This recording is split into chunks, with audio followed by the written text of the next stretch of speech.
Hello, my name is Tamia Peaks, and the disease that I chose to do my presentation over is called Auto Brewery Syndrome, which is also known as ABS.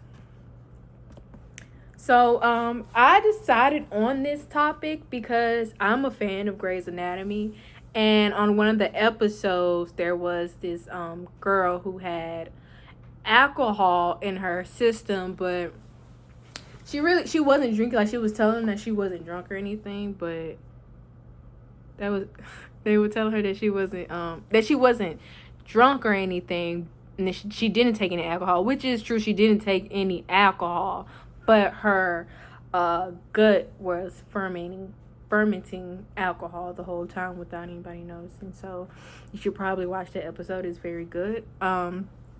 Another reason, so I chose this article also. I chose this topic also because of an article that I found. The article literally came out early May. I want to say it was early May, and it was found in the article that basically explaining that a man was cleared from his DUI charge after they found out that he had a rare condition. So that's another reason why I chose it.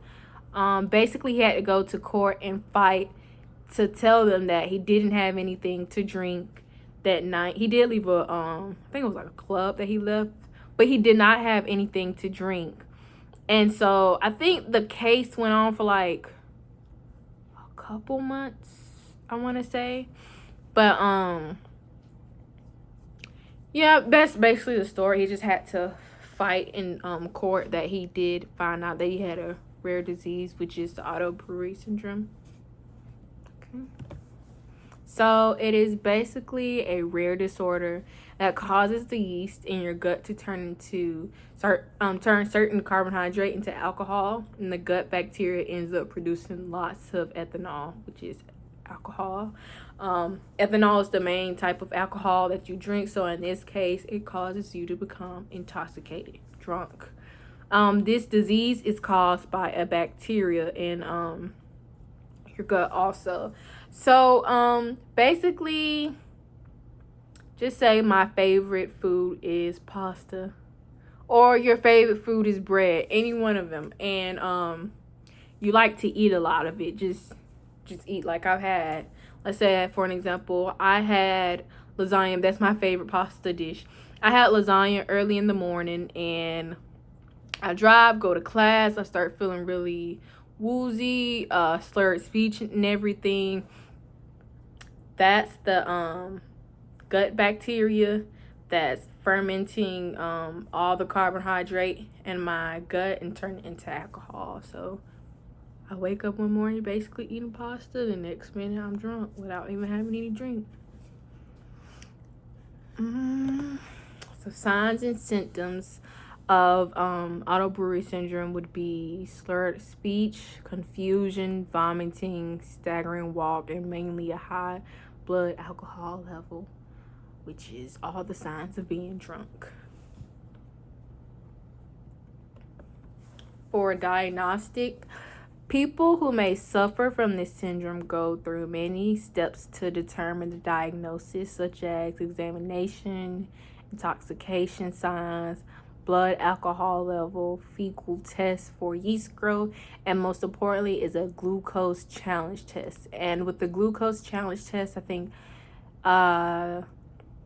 they give you some type of glucose and they wait for you to, this is how they take the blood. Sorry, I'm just gonna skip past that. Sorry.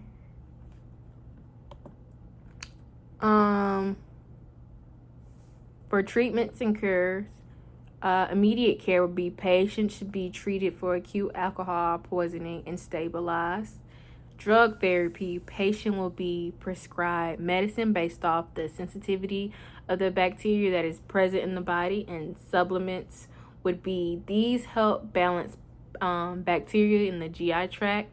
Diet therapy, diet modification would include high protein and low carbohydrate until the symptoms subside. Basically, no carbohydrates until there's no more signs of it. So no more pasta for you if you're a pasta lover. For risk factors, long-term use of antibiotics, eating a diet high in carbohydrate and sugar would be a risk factor of having that. Underlying causes such as diabetes, short bowel syndrome, inflammatory bowel disease also.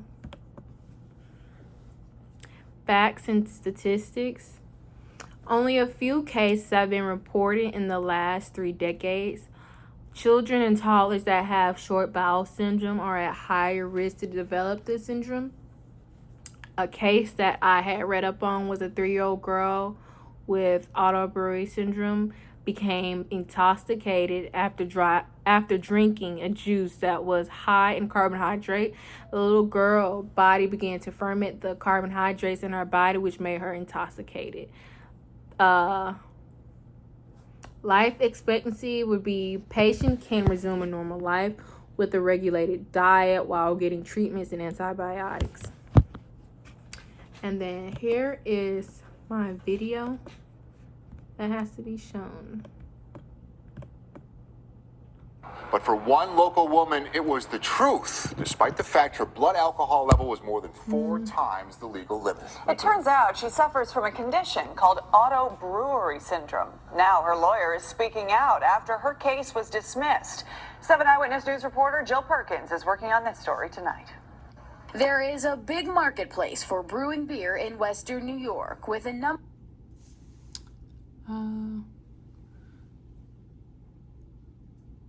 Sorry, my internet, I think, is going out. 1 second. 1 second.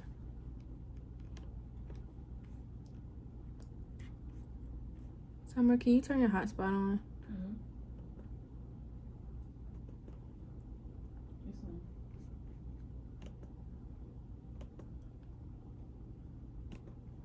My apologies. Sorry. I don't have any Wi-Fi.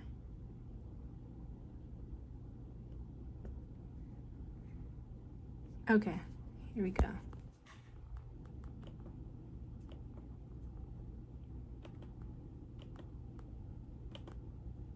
Of microbreweries to satisfy your taste buds. But would you be surprised to learn your body could be one of them? It's a medical condition called Otto Brewery syndrome. It's a term for people who actually ferment carbohydrates into alcohol inside their body. Dr. Barbara Cordell is a leading researcher of the condition, and though extremely rare, she says Otto Brewery syndrome causes a person to become intoxicated, presenting with the telltale signs of having had too much to drink. They're dizzy, they feel like they're slurring their words, they have a mental fog. Such was the case for a Western New York woman facing a DWI charge after she was pulled over in Hamburg late last year. Her 3.3 blood alcohol reading was all 99% of it was due to this condition. To put that number in perspective, the legal limit in New York is 0.08. According to researchers, most people would be unconscious or even dead with a 0.33 BAC. Her body adjusts to the constant presence of blood alcohol. Maruzak had to fight to have the case thrown out by the judge in Hamburg, reaching out to Dr. Cordell and other experts to prove his client wasn't drunk. Observed her for 12 hours under the supervision of a physician's assistant and 2 registered nurses to make sure she didn't drink any alcoholic beverages. We withdrew her blood on 3 occasions. Her readings were double, triple, and more than quadruple the legal limit. Today, acting Erie County District Attorney Michael Flaherty announced he would not try to appeal the judge's decision, telling 7 Eyewitness News he found, quote, no legitimate grounds upon reviewing the case. The woman's name and further case details have been sealed, but we do know she is a teacher and is happy to put this behind her. All right. And that was my video to explain a little bit more on Otto Brewery syndrome. So in the next slide is my my APA format, like my references and all. And that is my presentation. Thank you for watching this. And if you have any questions, please let me know. Thank you and have a nice one.